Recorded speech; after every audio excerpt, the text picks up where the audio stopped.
이 시간은 느헤미야 말씀의 개관입니다. 이 말씀을 보려고 하면요, 일단 그 배경들을 좀 살펴보는 게 전반적으로 필요할 것 같아서 저번 주 설교했던 말씀들에 대한 내용들을 한번 조금씩 쭉 들어보려고 합니다. 근데 이건 내용인데요. 어쨌든 설교이기 때문에 전체 내용에 대한 공부를 시켜서 우리가 학자를 양성하려고 하는 것이 아닙니다. 그래서 결국 그 내용들을 돌아보고 신앙적인 관점에서 바라봐야 되는데, 참고로 저는 저번 주 설교가 너무 어려웠다고 생각했는데 이보영 집사님이 혼자 듣기에는 아깝다고. 왜냐면 또 그 다음에 그 손 집사님도 혼자 듣기에는 아깝다고, 참 설교가 좋았다고 이렇게 표현하는데, 그건 아마 제가 공부를 시키려고 해서가 아니고 신앙적인 측면에서 우리가 우리 자신들이 바라봐야 되는 내용들에 대한 걸 조금 더 많이 얘기했을 것이기 때문에 그렇습니다. 자, 오늘도 전체적인 내용이 있는데 사실은 여러분들은 역사 공부는 조금 덜 하셔도 괜찮습니다. 좀 덜 하셔도 괜찮은데, 우리가 이것을 통해서 하나님을 어떻게 바라보고 성경 안에서 이야기하는 부분은 과연 어떤 부분인지를 생각을 잘 하시고 들으시면 성경 말씀에 은혜도 되시고, 이건 너무 어렵다 라는 것보다 그렇구나, 내 마음이 느헤미야 말씀을 보면서 그 오랜 역사들을 보면서도 이렇게 내 마음이 감동이 되는구나 라는 부분으로 서로 은혜가 되실 줄로 믿습니다. 목사는 잘 못해도 여러분들이 잘만 들어주시면 큰 은혜가 되십니다. 자, 배경부터 말씀드리겠습니다. 북이스라엘과 남유다가 하나님 앞에 범죄했습니다. 그 범죄한 것들 때문에 여러 왕들과 백성들이 다 함께 범죄했기 때문에 결국 성경 말씀에 보면 그 땅이 함께 저주를 받았다, 이렇게 표현하고 있습니다. 물론 우리가 잘못해도, 우리의 기업이 잘못되고 이상하게 공장이 말을 안 듣고, 그 다음에 자꾸 작은 또는 큰 사고들이 이렇게 이어지고, 또 여러 가지 우리가 오가는 데 있어서 여러 가지 불편한 일들이 자꾸 생기는 것들은 우리가 하나님 앞에 바로 서지 않으면 내 자동차도, 우리가 사용하는 기계들도, 우리가 딛고 있는 공장들과 직장들도, 우리가 만나는 사람들도 나 때문에 모두 함께 저주가 되기 때문입니다. 그러니까 내가 하나 잘못하면 나로 인해서 그 많은 사람들이 함께 저주를 받게 되니 믿는 우리가 모든 사람의 잘못들이나 아니면 불편함들을 져야 될 책임을 갖는 것입니다. 우리가 그런 자격을 갖고 있는 대단한 신분입니다. 단장보다 낫습니다. 네, 그러니까 잘 생각을 해두셔야 합니다. 시의회 의원보다 훨씬 나은 거니까 잘 듣고 계셔야 됩니다. 자, 그래서 멸망하고 나서 이제 바벨론에 포로로 끌려갑니다. 그런데 포로로 끌려가는 건 몇 번에 의해서 끌려갔다고요? 네, 4번에 의해서 끌려갑니다. BC 722년에 아수르에 의해 북왕국 이스라엘이 멸망한 데 이어서 약 134년 후에 남왕국 유다가 바벨론에 의해서 패망하게 됩니다. 바벨론은 유다 패망을 전후로 수차례에 걸쳐 유다 백성들을 포로로 삼아서 바벨론에 이주시킵니다. 왜냐하면 자꾸 역모를 일으키고 저항을 하는 세력들이 있기 때문에 거기에 있는 식구들을 몽땅 다 빼서 옮겨버리고 다른 식구들을 거기다 집어넣으면 밀란이 일어나거나 아니면 다시 독립운동을 할 필요가 없잖아요. 그래서 그걸 다 바꿔버리는 겁니다. 네, 다 바꿔버리는 거예요. 그래서 실제로 성공했습니다. 1차로 여호야김 3년 다니엘과 왕족 및 귀족 계급 사람들을 먼저 끌어갔습니다. 그러니까 그 역모를 주도할 수 있는 사람들을 먼저 데려갔다, 그 말이죠. 똑똑한 사람들만 주로 데려갑니다. 똑똑한 사람들만. 자, 2차로 여호야긴 1년에 여호야긴을 포함한 방백과 군사, 기술자 및 백성들을 끌어가서 남아있는 사람들은 거의 그냥 이렇게 우리가 말할 때 그냥 찌질이들, 쭉 이제 그런 사람들만 남아있습니다. 저나 여러분 같은 사람들이 쭉 이렇게 남아서 그 자리를 지키게 되는 겁니다. 그래서 3차로 시드기야 11년에 예루살렘 성을 함락하고는, 왜 예루살렘 성을 함락했겠습니까? 다시 덤벼들고 전쟁을 하려고 하니까 그렇겠죠. 네, 함락하고는 왕과 백성들을 끌고 갔습니다. 4차로 BC 581년에 느부갓네살의 시위대장인 느부사라단이 남아있던 유다인들을 포로로 잡아가면서 4번에 걸쳐서 이렇게 쭉 끌려갔습니다. 이게 정리하니까 더 쉽죠. 네, 자, 4번에 걸쳐서 포로로 이렇게 끌려갑니다. 자, 바벨론에 이제 다 끌려가서, 근데 그냥 바벨론에 끌려갔으면 하나님이 은혜를 안 주셨으면 데려다가 어디서 쭉 이렇게 흩어지게 살게 하셨을 거예요. 근데 하나님이 특별히 은혜를 주셨습니다. 그래서 모여 살게 하고 피가 섞이지 않도록 하나님은 이 백성들을 지키셨습니다. 그래서 유다 백성들이나 이스라엘 백성들이 끌려간 그곳에서 다른 민족들과 혼혈하지 않게 그렇게 하나님이 잘 지켜주셨습니다. 포로로 잡혀간 유다 백성들은 선지자 예레미야의 예언대로 70년간이나 이방 땅에서 탄식하며, 여기에 탄식은 우리가 하나님 앞에 예배할 수 있는 민족으로 선택받고 우리가 여호와의 성전을 갖게 된 민족이 되었는데 우리가 하나님을 부인하고 하나님을 배신하고 다른 신들을 겸해서 섬겼더니 우리가 이렇게 망하고 예배할 수 없는 자리, 성전이 없는 이 땅에 와서 우리가 이렇게까지 비참한 굴욕을 겪게 되는구나 라는 부분에 대한 탄식이었습니다. 그래서 예루살렘 땅을 사모하게 되었고 예배를 끊임없이 바라고 상상하게 됩니다. 그래서 하나님의 섭리로 교만한 바벨론이 신흥제국 메데바사에 의해서 순식간에 멸망합니다. 그런데 너무 신기한 거는요, 바벨론이 그 놀라운 영화를 갖고 있었는데 갑자기 멸망해 버립니다. 갑자기. 그러니까 보통 이게 전성기가 막 이렇게 됐다. 근데 전성기 이후에 갑자기 멸망했습니다. 갑자기 너무 신기하게 멸망했습니다. 하나님의 손입니다. 멸망하게 됐는데 언약의 땅으로 귀환할 수 있는 이제 희망을 갖게 됩니다. 왜냐하면 메데바사라는 신흥제국은 바벨론과는 다른 정책을 펼칩니다. 유화 정책을 펼치면서 있는 사람들을 자, 이제 니네 땅으로 돌려보내줄게. 거기에서 너희들 마음대로 열심히 잘 살고 돈을 열심히 벌고 잘 돼서 이제 그 세금도 많이 내고 이제 이렇게 해라. 이렇게 되는 거예요. 유화 정책을 펼치는 겁니다. 메데바사의 고레스는 그 원래 왕은 역사를 쭉 돌아보면 키루스라는 왕입니다. 고레스. 근데 성경에 기록될 때 왕 키루스는 제국 내 민족들에게 유화 정책을 펼치면서 특히 바벨론 시절에 강제 이주당했던 민족들을 특별히 살펴서 자기의 고국으로 되돌려 보내는 조서를 발표하게 됩니다. 자, 이것을 돌에 새겨가지고 이렇게 이게 한 바퀴 돌리면 도장처럼 이렇게 찍히게 만들어져 있는 키루스 실린더라는 것들이 나중에 밝혀져가지고요. 그게 지금 있습니다. 대형 박물관인가 지금 현재 있는 걸로 그렇게 나와 있는데요. 키루스 실린더가 실제 있습니다.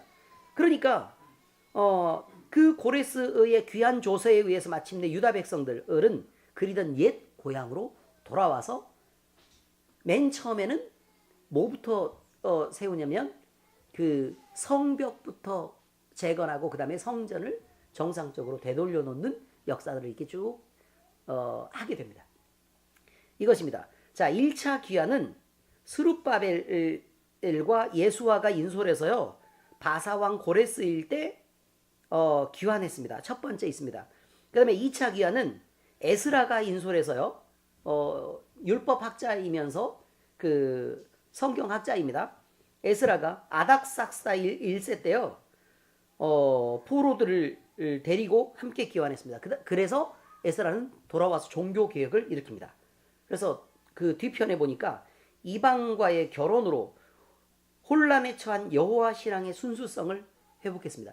그러니까 끌려간 사람들은 자기의 혈족을 잘 유지하고 하나님 앞에서 예배를 꿈꾸고 그렇게 있는데 막상 남아있는 찌질이들은 거기서 혼혈을 하고 여러 사람들하고 섞여서 그 땅에서 예배가 뭔지도 모르고 그 안에서 나중에 보시면 아시겠지만 굳이 그거를 성전 세워지는 것들도 이렇게 있는데 뭐 다른 사람들하고 막 이렇게 섞여가지고 뭐 갈피를 잡지 못하는 일들이 자꾸 벌어지게 되는 그런 일들이 있어지게 되었다 그 말입니다.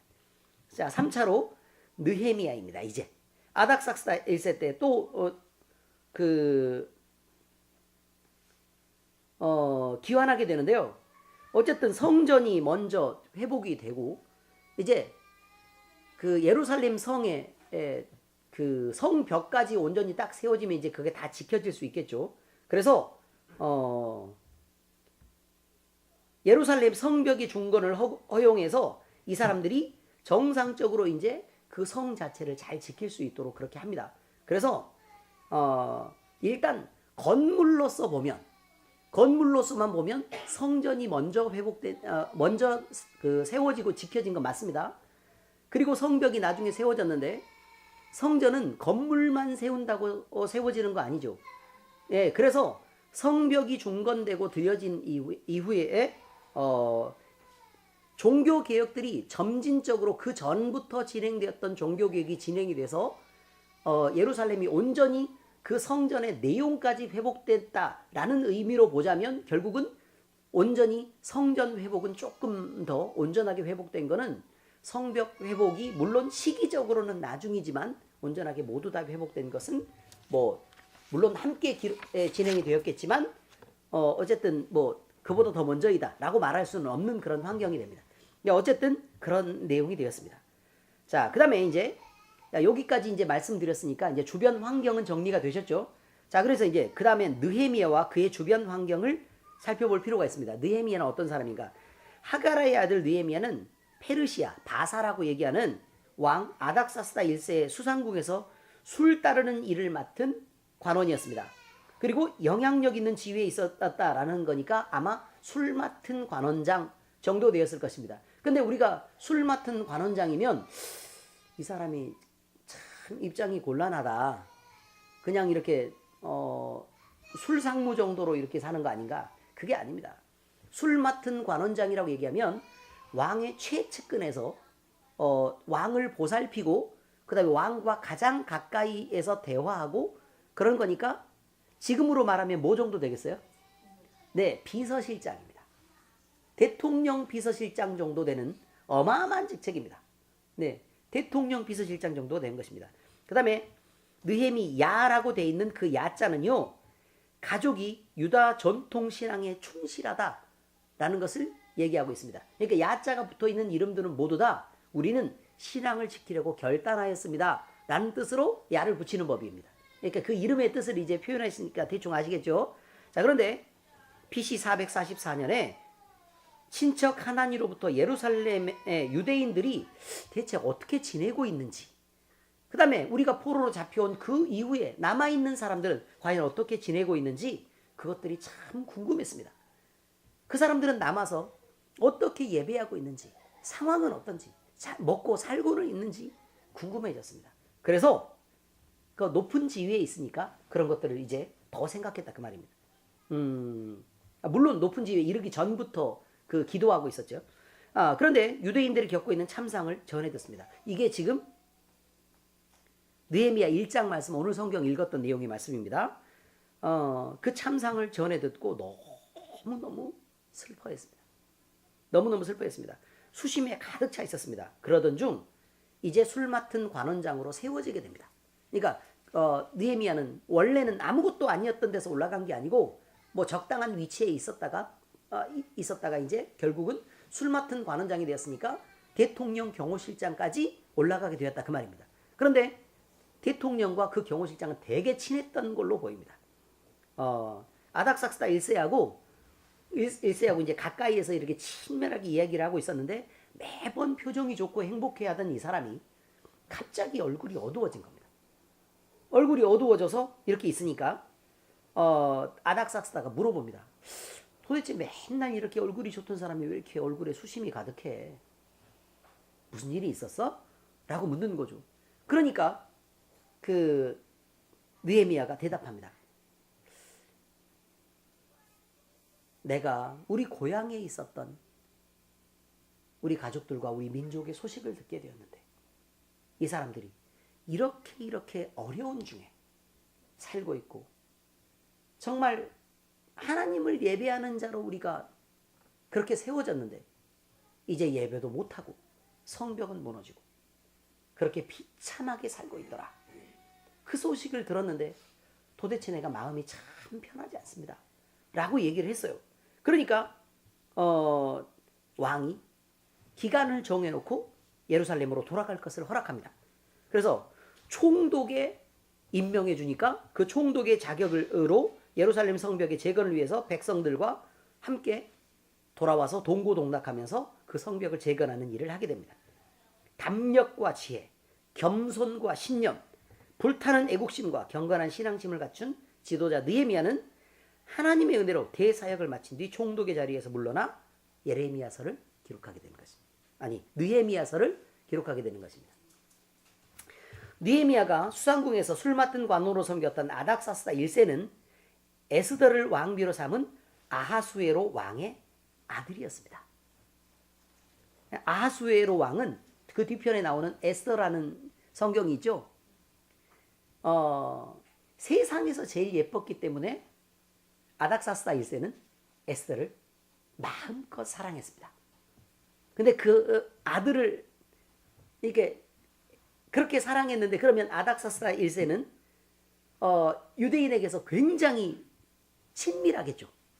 네, 그리고 그런 분위기와 그런 배경 안에서 자랐던 그 아닥사스다 1세는 아하수에로 왕의 아들이었기 때문에 어쨌든 그렇게 그 문화적으로는 유대인들에게 아주 친유대 정책을 펴고 있었습니다. 불임절은 아닥사스다 1세 주기 8년 전에 BC 473년 3월 8일에 사실 제정되었다고 나와 있습니다.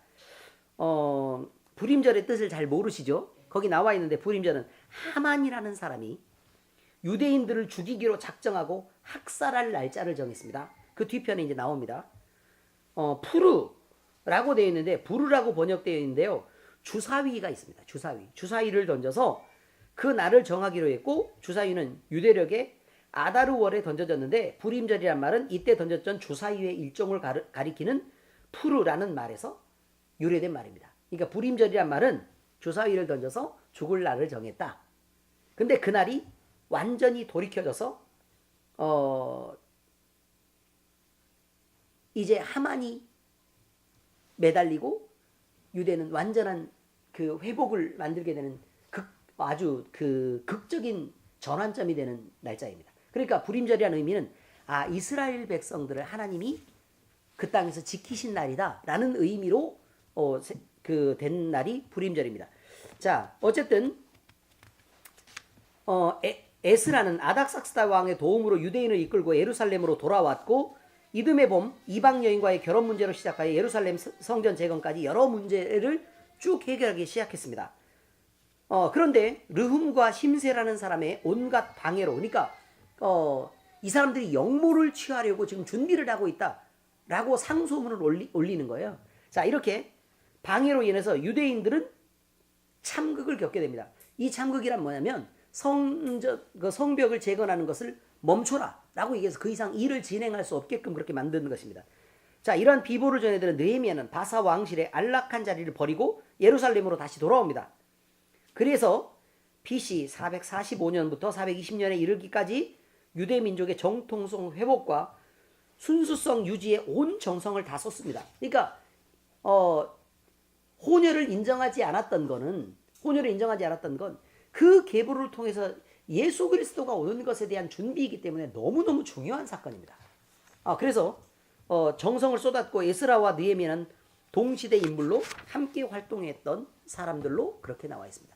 자, 어쨌든 느헤미야서에 나와 있는 주요 내용은 그럼 에스라서의 내용과 상당히 많은 부분에 겹치는 부분들이 있겠죠. 네, 느헤미야서에 나타난 주요 내용은 예루살렘 성벽에 재건하고 여호와의 율법에 대한 충성을 말하고 있습니다. 그 순종을 얘기하고 있습니다. 예루살렘 성벽은 유대인들에게 있어서 성전과 민족의 상징이었고 생명과도 같은 것이었습니다. 원수들의 갖가지 조롱과 방해 공작에도 불구하고 일어나 건축하라는 나팔 소리는 결국 승리하는 환호로 이어졌고, 죄악으로 인해서 허물어졌던 성벽은 갖은 고초 가운데 재건되게 됩니다. 이는 포로 후의 새 출발에 있어서 새 삶의 터전이 만들어졌고, 또한 신앙의 증거로서 후대에 큰 귀감을 남기게 되는 일이 벌어지게 되었다, 그런 말입니다. 느헤미야는 이전 자기 민족의 멸망과 포로 생활의 고난은 하나님의 율법에 불순종한 범죄의 결과라는 것을 너무나 잘 알고 있었습니다. 그래서 그는 율법의 회복과 거룩한 말씀에 대한 충실한 해석 및 준행에 대해서 그의 정성을 기울여 강력하게 밀고 나갔습니다. 특히 제사장 겸 학사인 에스라로 하여금 백성들에게 율법을 가르쳐서 마음판에 새겨서 온전한 생활들도 돌아올 수 있도록 성경 안으로 돌아가야 된다. 성경을 바로 알아야 된다라는 것을 회복시키기 위해 길을 쓰고 노력했던 개혁자였습니다. 느헤미야의 핵심은 그래서 목표나 재건이라고 말할 수 있습니다. 우리 모두는 하나님을 중심으로 하고 인생을 비춰보면서 실제적으로 실천할 수 있는 목표들이 분명히 존재해야 합니다. 그냥 그저 흘러가는 것, 그러니까 우리가 삶의 무슨 나는 훌륭한 공장을 몇 평으로 늘려야 되겠다, 그런 목표 말고 신앙 안에서 내가 하나님 앞에 이런 모습으로 서야 되겠다, 라는 실제적이고 실천적인 목표가 있어야 한다, 그 말입니다. 느헤미야는 이런 목표를 분명히 갖고 있었습니다. 그것은 예루살렘 성벽을 재건해야겠다라는 일이었습니다. 그리고 혈통을 유지하겠다. 왜냐하면 우리는 하나님 앞에 예배하는 자로 부름을 입었기 때문에 이 혈통이 섞여서는 안 된다, 그 말이에요. 예루살렘 성의 완전한 재건은 그에게 있어서 일생일대의 가장 큰 기쁨이었을 것입니다. 자, 이렇게 느헤미야서는 간단하게 쭉 정리를 해볼 수 있습니다. 우리는 그럼 여기서 우리의 신앙 내용과 과연 무엇을 비교하면서 우리가 무엇을 과연 배울 수 있을 것인가 라는 것입니다. 정말 놀라운 일입니다. 1장에서 여러분이 읽은 성경 말씀을 적당한 부분으로 요약하면 이렇습니다. 하가라의 아들 느헤미야의 말이라. 아닥삭스다 왕 제20년 기슬로월에 내가 수산궁에 있었다 라고 얘기합니다. 내 형제들 가운데 하나인 하나니가 두어 사람과 함께 유다에서 내게 이르렀기로 내가 그 사로잡힘을 면하고 남아있는 유다와 예루살렘 사람들의 형편을 묻게 되었다 라는 말인데, 바로 이 부분은 뭘 말하고 있는 거냐면 느헤미야는 단 한순간도 자기 조국 하나님을 예배하는 자, 그 민족으로 선택받은 그 일을 잊은 적이 없다, 그 말입니다. 오히려 예루살렘에 머물러 있었던 사람들보다 끌려와서 포로된 사람들이 율법을 훨씬 더 열심히 배웠고 그 다음에 그 율법을 바로 알기 위해서 연구를 많이 했던 것을 우리는 분명히 알고 있습니다. 그러니까 우리가 고난 중에 하나님의 말씀을 받게 됩니다. 우리가 별 어려움이 없는 중에 하나님의 말씀을 받게 되면 그냥 그저 쉽게 지나가기가 쉽습니다. 그러나 우리가 고통을 당하고 고난을 받으면 도대체 나는 어떤 잘못을 저질렀기에 하나님이 이렇게 나에게 손을 대시고 나를 만지시는가 라는 부분을 돌아보지 않을 수가 없습니다. 그저 잊고 지내면 망하겠지만 하나님은 그렇게 그저 두시지 않고 우리에게 생각하게 합니다. 나는 도대체 어떤 잘못을 저지르게 되었는가? 내 마음은 대체 하나님 앞에 무엇이 잘못되어 있었는가? 내 마음의 중심은 무엇으로 채워져 있는가? 그리고 하나님의 법을 내가 어떻게 이해하고 하나님의 말씀대로 내가 어떻게 살아야 될 것인가 라는 부분을 고민하게 된다, 그런 말입니다. 자, 어쨌든 느헤미야는 자기 민족들을 살펴보고 돌아볼 마음을 갖고 있었습니다. 자, 그런데 그 상황이 그렇습니다.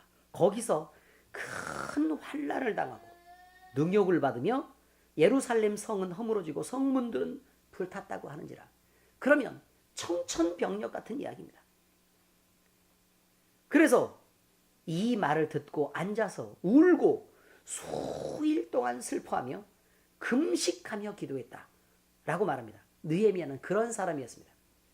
자기뿐만 아니라 교회된 자기 식구들을 돌아보는 일에 울고 수일 동안 슬퍼하며 금식하며 자기 식구들을 위해서 기도할 줄 아는 사람이었다, 그런 말입니다. 자, 우리가 교회로 함께 부르심을 입었습니다. 우리가 스스로 설 수 있습니다. 하나님의 은혜로 우리는 어쩌다가 은혜 가운데 머물 수 있다, 그런 말입니다. 그런데 우리 가족들도 다 나처럼 서 있느냐 라는 부분에 대한 질문들을 반드시 하셔야 합니다. 내가 하나님을 발견한 것처럼 내 가족들도 함께 발견했느냐 라는 것들을 돌아보셔야 한다, 그 말입니다. 그리고 그 마음이 얼마만큼 진실해야 하느냐, 그 소식을 들었을 때 내가 울고 그만 슬퍼하며 그 일을 위해 금식하며 기도하는 마음들을 잊으셔서는 안 됩니다. 목사 안수를 받았습니다. 제게 처음 들은 생각이 무엇인 줄 아십니까? 아직 믿지 않는 가족들 때문에 힘들어하는 우리 교회에 여러분들이 계십니다. 이분들을 위해서 우리가 함께 기도해 드려야 될 것입니다. 그래서 이분들도 우리처럼 함께 하나님 앞에서 행복하고 하나님의 말씀을 바로 받아서 그 뜻을 바르게 이해하고 바르게 해석하고 하나님 앞에 그 마음을 바르게 세워서 이해하는 자리에 우리와 함께 있어야 되지 않겠습니까? 무엇보다 성경 말씀에 네가 예수를 믿으면 너와 내 집이 구원을 얻으리라는 말씀이 우리 교회 가운데 선포되고 또 그것들을 위해 우리가 다 함께 애써서 마음을 모아서 노력해야 되지 않겠습니까? 하나님 앞에 기왕 은혜를 구하면 우리가 이 일을 위해서 은혜를 구해야 되지 않겠습니까? 무엇이 이것보다 더 중요한 일이 있습니까? 내 가족이 죽어가고 있는데.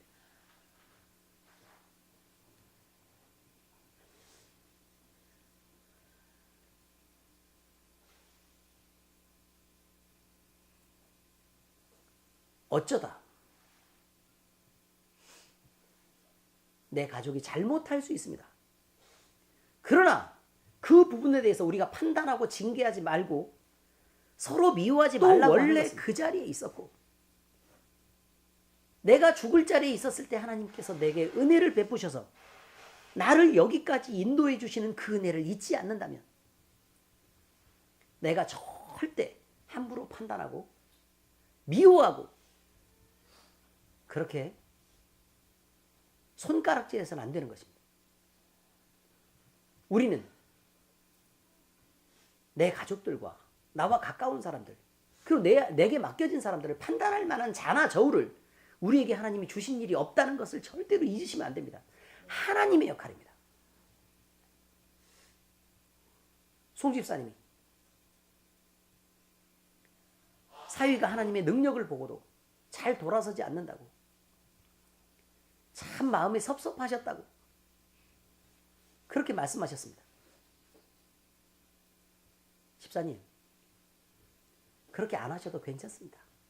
왜냐하면 우리도 똑같은 잘못을 저질렀을 때 하나님이 우리를 용납하셨습니다. 오히려 그보다 더 큰 잘못 가운데 있었을 때도 우리는 그 험한 세월을 지나와서 이렇게 예수 믿는 자리에 그리고 예배하는 자리에 앉아있는 것을 잊으시면 안 됩니다. 그 사람의 그 약함을 들어서 그 상처를 들어서 나중에 회복되었을 때 하나님이 이런 상처를 이렇게 만지셨구나. 더 감동되고 더 많이 놀랄 것입니다. 결국 구원받는 자리에 함께 이르게 되면 놀랍도록 하나님의 은혜를 느끼게 됩니다. 죄가 더한 곳에 하나님의 은혜가 깊다는 것을 잊으시면 안 됩니다.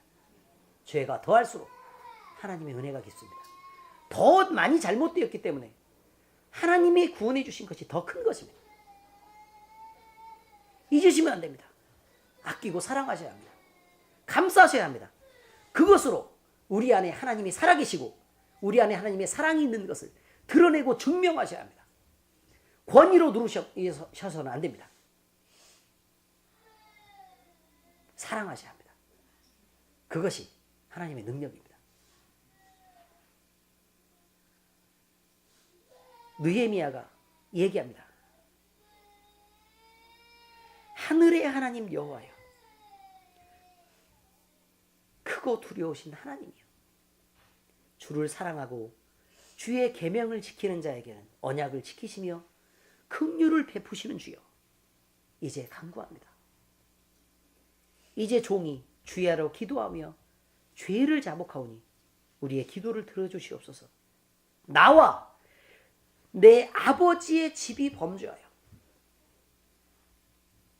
주를 향하여 크게 악을 행하여 명령하신 계명과 율례와 규례를 지키지 않았습니다. 느헤미야가 지키지 않은 걸로 보이십니까, 여러분? 그러지 않았습니다. 하나님을 향해서 유다 백성들과 그 성전을 향해서 그 마음이 모아져 있었고 그 마음에 전심을 다해서 하나님을 사랑했던 사람입니다. 그럼에도 불구하고 느헤미야는 나와 교회를 구분하지 않았습니다. 나와 내 가족을 구분하지 않았습니다. 나는 바로 서 있는데 내 교회 식구들은 잘못되어 있다. 나는 바로 서 있는데 내 가족이 잘못되어 있다라고 말하지 않았다 그 말입니다. 나는 바로 서 있는데 나는 은혜를 아는데 왜 내 가족들은 그 모양 그 꼴인가라고 얘기하지 않았다 그 말입니다. 느헤미야의 기도를 보셔.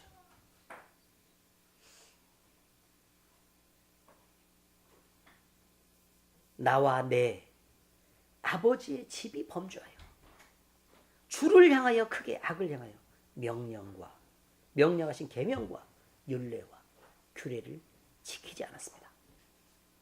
주여 구하오니 주의 이름을 경외하기를 기뻐하는 종들의 기도를 들으시고 오늘 종이 형통하여 이 사람들 앞에서 은혜를 입게 하옵소서 하였나니 그때 내가 왕의 술 관원이 되었느니라.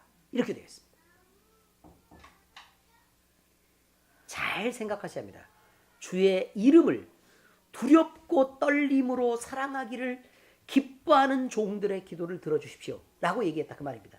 그러면 느헤미야는 이때 주의 이름을 두렵고 떨림으로 사랑했고 주의 이름을 기뻐하는 주의 종이었다 그 말입니다. 그러니까 그 자격으로 하나님 앞에 기도할 수 있었다라고 얘기합니다. 우리는 우리 하나님의 이름을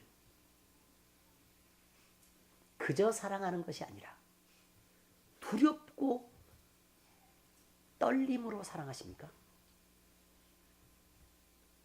나는 오늘 여러분에게 묻습니다. 하나님의 이름을 두렵고 떨림으로 사랑하십니까?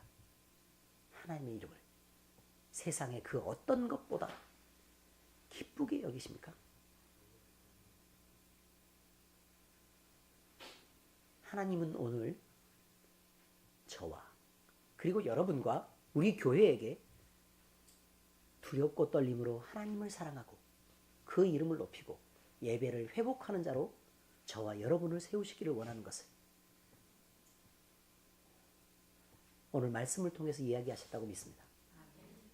오늘 우리 모두가 예배를 회복하는 자로 그 어떤 것보다 하나님을 두려워할 줄 알고 하나님을 사랑하는 자로 우리 모두가 세워지길 바랍니다.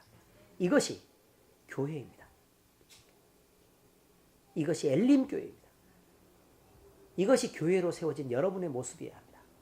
이 일을 위해 모두 마음을 모으고 함께 기도하고 믿지 않는 가족들을 위해 힘을 보태주시기 바랍니다. 기도해 주시기 바랍니다. 함께 울고 몇 날을 슬퍼하며 함께 기도해 주시기 바랍니다. 이것이 여러분이 교회라는 증거입니다. 기도하시겠습니다.